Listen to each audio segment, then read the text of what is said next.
কবরের চাপ থেকে কারা রেহাই পাবে? একটি বক্তব্যে শুনেছিলাম কবরের চাপ নাকি সবাইকেই দেওয়া হবে।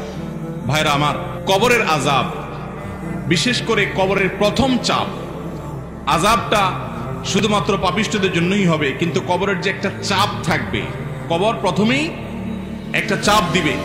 যারা কবরস্থ হবে না, বারজাখী জীবনে যে যেখানে তার ধ্বংসাবশেষ থাকুক, সেখানে একটা প্রেসার প্রত্যেকটা মানুষকে দেয়া হবে, একটা চাপ থাকবে। একটা হাদিসে আসছে, নবী করিম সাল্লাল্লাহু আলাইহি ওয়াসাল্লাম বলেছেন, এই চাপ থেকে কেউ রেহাই পাবে না। যদি কবরের চাপ থেকে কেউ রেহাই পায়, তাহলে সে সাদ ইবনে মুআজ রাদিয়াল্লাহু তাআলা একজন সাহাবীর কথা বলেছেন, তিনি পাবেন।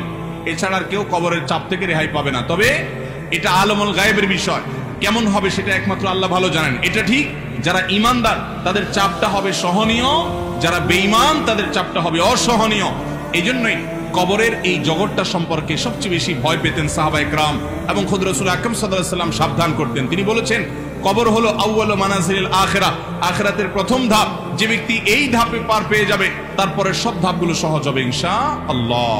অতএব ভাইরা আমার, কবরের এই চাপ থেকে আসলেই কেউই রেহাই পাবে না। এমনকি মুসলমানদেরকেও, ইমানদারদেরকেও চাপটা দেওয়া হবে, তবে তাদেরটা কাফির এবং পাপিষ্ঠদের চাইতে ভিন্নতর হবে, সহজতর হবে, কিন্তু হবে। সে হাদিস কিন্তু আছে, তার ধরন কেমন হবে সেটা একমাত্র আল্লাহ তাআলা ভালো জানেন। এই জন্যই কবরের এই জায়গাটা নিয়ে আমাদের সব সময় চিন্তা থাকা উচিত, পেরেশানি থাকা উচিত। বিশেষ করে কবরের যে আযাব হবে, সওয়াল জবাব হবে, এগুলো থেকে মুক্ত হওয়ার জন্য, বিশেষ করে আযাব থেকে বাঁচার জন্য আমাদেরকে কিছু আমল করতে হবে। যেমন যারা চগলখুরি করে, তাদের কবরের আযাবের আশঙ্কা বেশি হয়। এই জন্য চগলখুরি ত্যাগ করা, এটা কবরের আযাব থেকে মুক্ত থাকার জন্য পূর্ব শর্ত।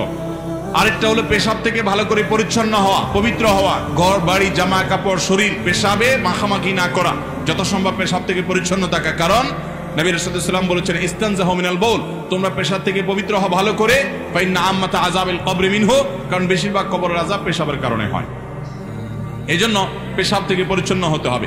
কবর আযাব থেকে মুক্ত থাকার জন্য, নাজাতের জন্য রাতে সূরা মুলক তেলাওয়াত করতে হবে। নবী সাল্লাল্লাহু আলাইহি ওয়াসাল্লাম বলেছেন, যারা রাতে শোয়ার আগে সূরা মুলক তেলাওয়াত করে, আল্লাহ তাআলা তাদেরকে কবরের ফিতনা থেকে বাঁচিয়ে রাখেন। ঠিক একইভাবে কবর আযাব থেকে বাঁচার জন্য সাধারণত যে কোনো গুনাহ থেকে আমাদের বেঁচে থাকতে হবে। আল্লাহ তাআলা আমাদের সবাইকে সেই তৌফিক দান করুন।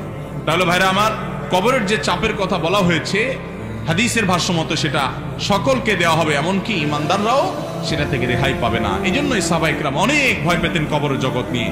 এখানে নাজাত তো বাকি সবগুলো নাজাত। আল্লাহ আমাদের সবাইয়ের কবরের জগৎটাকে সহজ করুন, এবং বারজাখী জীবনে আমাদেরকে আল্লাহ তাআলা সকল আযাব ফিতনা থেকে বাঁচিয়ে রাখুন।